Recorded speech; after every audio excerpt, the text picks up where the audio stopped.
What's up, guys? It's your boy John.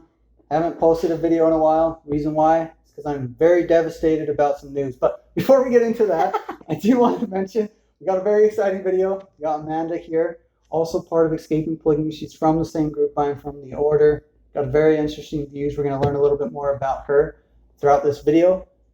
But before we get into that real quick, I just wanted to make an announcement. We are not, and I repeat, we are not going to be doing the magic show.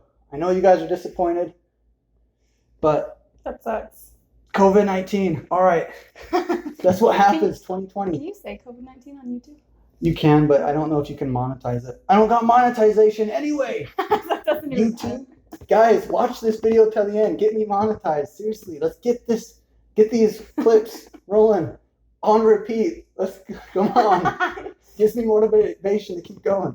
All right. So we got Amanda here. She's from the same group. Kingston Clan, the Order, DC. What is it? The Davis County Co-op. Davis County and we're Co-op. first cousins. We're so first his cousins. dad is my dad's half brother. Yep. Daniel is Verl's half brother. So same grandpa. She's a very interesting person because as she was just telling me that when she was young and when she was in the Order. How old were you when you said you were like practicing, like talking about the Order? I don't know. I was 15. 15. I knew at 15 that I was going to be out here talking about the Order one day. And the reason why is because she tries to help people that are leaving the Order, make sure that there's a place for them. But also she's part of the Escaping Polygamy where they help people that, want to leave. Mm-hmm. And so it could be a very hard process and transition for them. Especially because a lot of people in the Order don't have somewhere to run. So every day that whenever someone asks me for help, I'm like, I want to be there for them because I want to be the person that I never had, Yeah. Because you don't, when you, most of us in the Order don't have family on the outside, or the family we have on the outside, we've been taught really to not trust them. Right. So we don't feel like we can go and ask them for help. We can't. They make you feel trapped in the Order. So. Yeah. So that's why you need people to help out when people are trapped. Mm-hmm. There's some resources. That's a good thing about a lot of humanities. There's a lot of stuff going on right now in the world, particularly in 2020. COVID-19 affected a lot of businesses, and so if you are affected, sorry to hear it. I'm affected now. The magic show's canceled. It's very devastating. It's bad. But people have been helping out a lot more. I feel like now people have been reaching out to me to see how they can help with people that have left polygamy a lot more now. Yeah. I don't know if it's because when tragedy hits, people really try to pull through for each other. But yeah, if you guys want to help donate, you can always go to Hope After Polygamy. That was started and co-founded by Jessica and Andrea, actually. And I will put a link in the description. Do donate because it makes a huge difference. Mm-hmm. Really, truly does. And we appreciate anyone that does. Mm-hmm. They focus mainly on helping kids that have left to get the school education. Because I know like the Order, we usually do graduate from high school, but they help you with college. But FLDS, they don't. Some of them have only got a third grade education level. So they really try to help them get GED so they can go, have a job on the outside, which is crazy.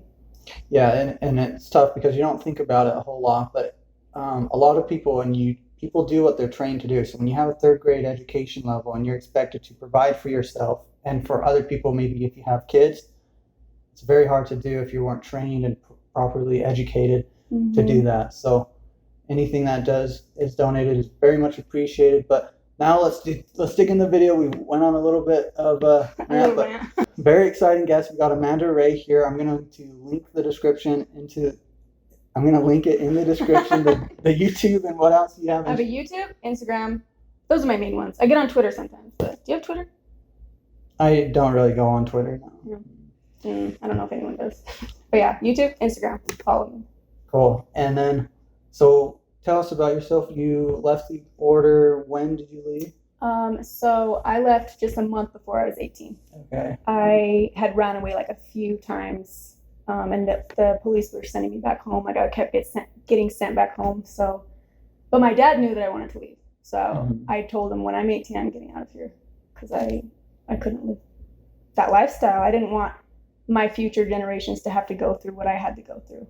Right. So, definitely. And how has it been? How do you feel now? Since I left? Yeah. So it will be my 7-year anniversary, July 25th. Yeah, it's a big deal. Mm-hmm.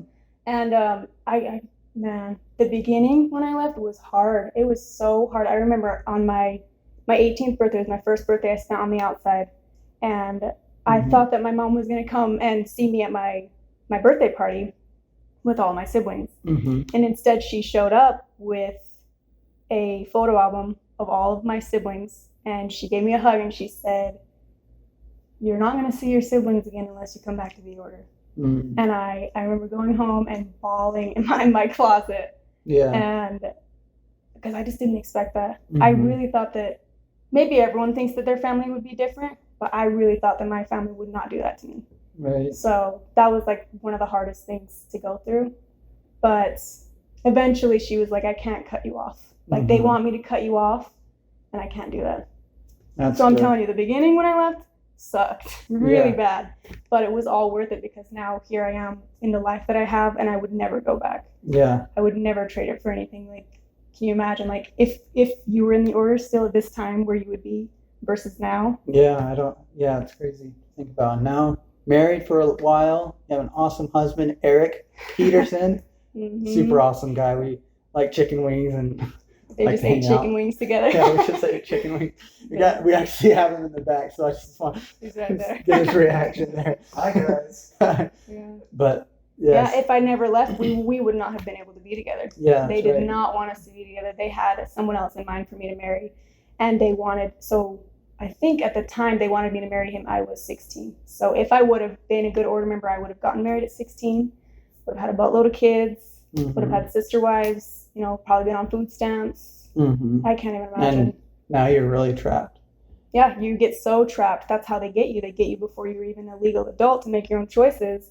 Then you have all these kids, and you can't even imagine leaving with them because you don't even know how to take care of yourself at that point.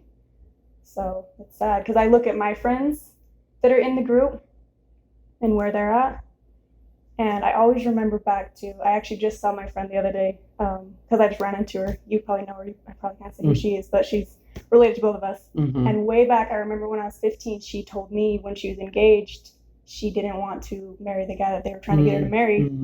And I told her, I was like, just don't marry him. Fight it if you have to. And she was like, I know that this is what God wants me to do. Well, they don't say God, they say Heavenly Father. I know this is what Heavenly Father wants me to do, and I'm going to do it. And a few weeks later, I was in her line. I watched her go down the aisle and get married to the guy she didn't want to be with.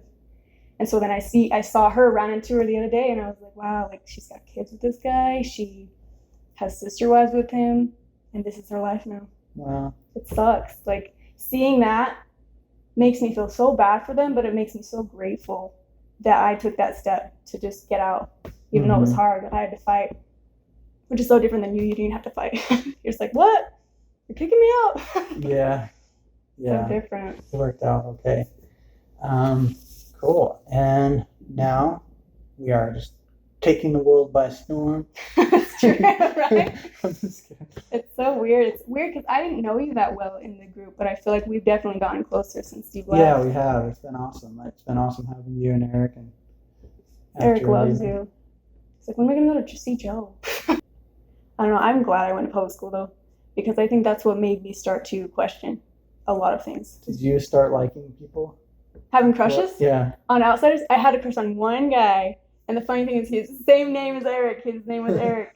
And I went home that night, and I was like, Dad, is it possible that you could ever marry an outsider? And he was like, no, why? And he had a huge talk to me about how girls can't marry outsiders, but boys probably can bring women into the order. Let's talk about so, and I also, when I went to an outside school, I went to an outside school when I was in 5th grade for a little bit.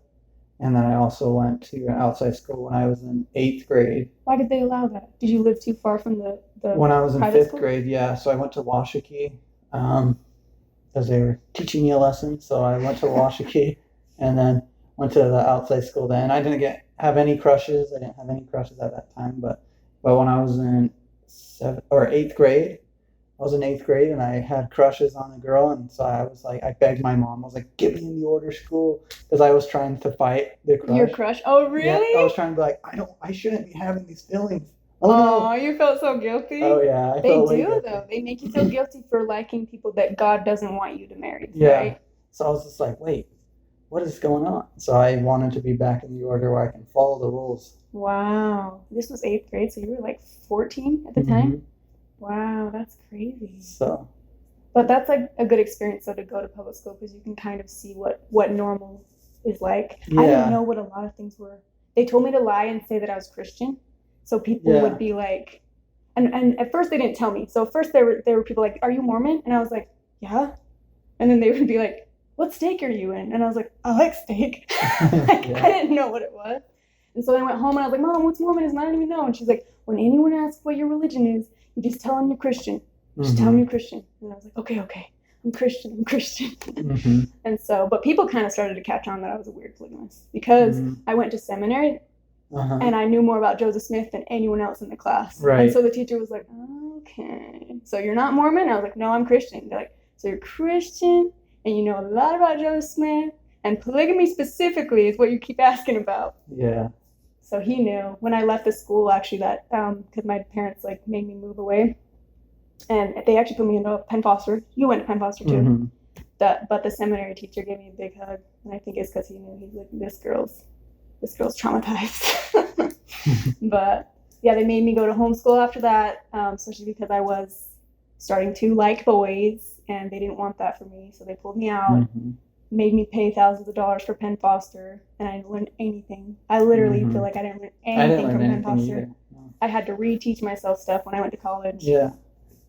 I definitely didn't learn anything. But That's life. Where we are, though, you have your bachelor's degree. I do, yeah. So that's So nice. I feel like, did you feel like you had to fight a little bit harder to learn when you went to school? For me, it was like, because like what the good thing about college is they put you in classes that you can take or hopefully take. And so for me, it was all about just how much time I put into it. And I just, for whatever reason, my mom started college later. She was just like, you should get good grades, put it. And So she put school as a high yeah, priority in your life. yeah. So I was That's like, good. okay. And then I just did as best I can. That's probably a big reason why you were so dedicated in school to get Yeah. your bachelor's degree. It was so, like, my family was not at all pushing the girls to go. Yeah. They right. did not want the girls to be going to outside schools because their main purpose is to get married and have kids. Mhm. So Cammy, like, my dad didn't help her. We would have to either, I would have to give her rides to school, or she would have to find a way to get to the track station to get to school. Mhm. My dad didn't want her to go to school, so she fought. If she didn't fight, she wouldn't have the bachelor's degree she has today, Right. And then Rachel had to hide it from my dad. Mhm. She just lied and said she wasn't going to college, and she was going. I don't know how she did that, but she did that for like a year. And my mom, here's the thing though too, my mom was like, "That's not fair. Like, they should be able to go to college." Mhm. So, but for some reason she didn't let me. probably because the same reason, because I was like, "Ooh, boys." I don't know. Yeah. But it's true though. They have so many, like, you can just kind of tell your dad that you're doing whatever he wants, but they have so many kids that I can't always keep track of it. That's So true. that's the trick, guys. If you're in the order and you're wondering, how do I not have to do all these things that are really not benefiting me or in my best interest? Just say, okay, yes, master, and do whatever you want. Just do it anyways. That's the trick. That's easier for you to say though, because you're a man too. That's Daniel's kid. Daniel has like hundreds of kids. But if you say that to my family, it's like if it's a girl in my dad's family, that's different. Because again, like the boys in my family could go to school. They could do more. If you're watching this, Daniel, just know everyone's doing exactly what you tell them to do. Don't follow up on it. They're all following you. They're doing exactly as you asked. What they're supposed to be. So that was. Did you do that in the order? I did, yeah. Like, I'm doing everything. I remember like when I was 16. Actually, when I was 16, it's like we were, he wanted me to do one thing that wasn't beneficial. I was like, that doesn't make any sense. I don't want to go this route. And so I was it like, working for a company or what?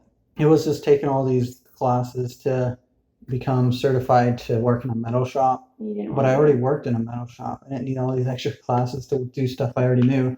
But he was like, okay, yeah, take this class. And I was like, but let's do things that are going to be beneficial, like for stuff you. I like math classes or something. And he was like, then I remember just arguing for like probably about 10 minutes. And I was just like, a light bulb came up and I was like, I could just say that I'm going to do it.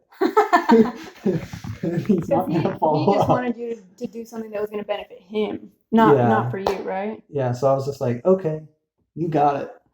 You're the boss. And I just made it look like that's what I was gonna do. But that's the trick. And I was like literally in my mind, like, and especially going, I don't know if it was like this for you, but when I was on the verge of leaving and like where I didn't believe anything in the system, I would be listening to people and be like, dude, this is so crazy. None of this is like real, but like everyone else in the room has their like jaw drop. Like, When are you you would talk kidding me? about your beliefs? No, when like Daniel would say stuff like, I seen Jesus, all this stuff. You would say that? He would say that, yeah.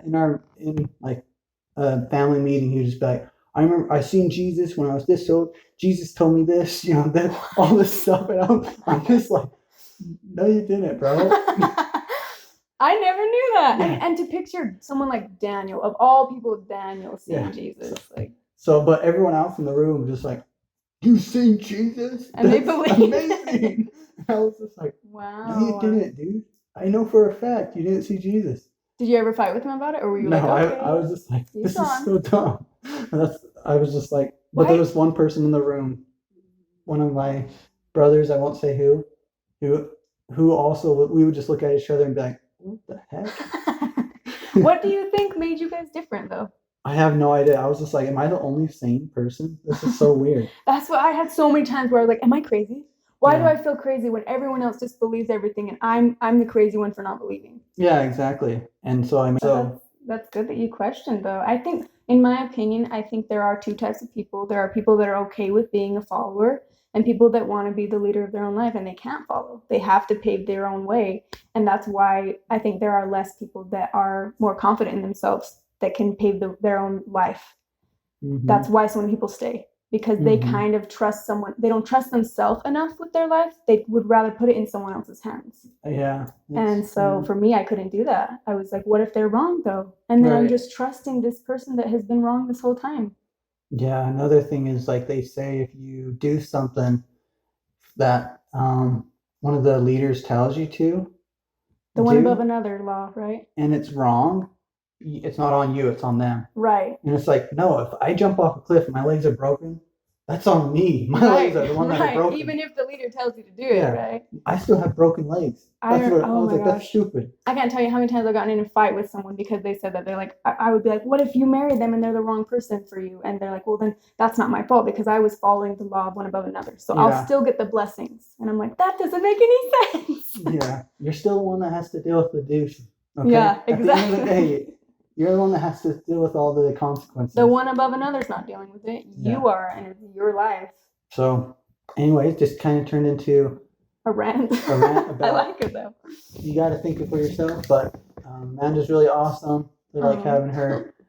And so, if you like this video, make sure you do like it and share, subscribe, and come to my channel where we have another video where I'm interviewing Joe on my channel. Also, if you probably can see Amanda, we made a video together where you were like playing my hands. Remember that? Oh my gosh. The Not My Arms challenge? Not My Arms That channel. was like 3 years ago. And so you still have that on I still have that on my YouTube channel. Make sure you look it up. I have part 2. We never uploaded it to your channel. So I'm just going to click it in here somewhere. Put it in the link, yeah. I want to see that. All right. Thanks, guys, for watching. I'll see you next time. Thanks. This is part 2 of Magic Pranks John's videos. Ready? We're going to start the day off healthy, start it strong with some salad because I'm vegan, you know. Aha. Ah. Nope. It's good. More the better, right? I'm kind of sick of that now. You always have to have Mentos with your salad. It's the key. Oops. You ready? Oh!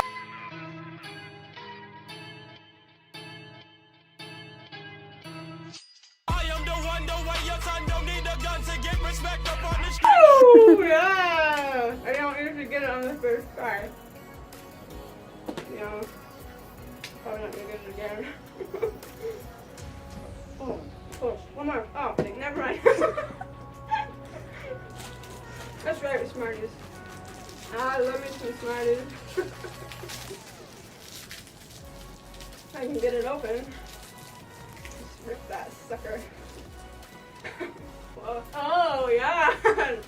Yes. What is this? Okay, I'm gonna swallow it down with some water. A little good baby.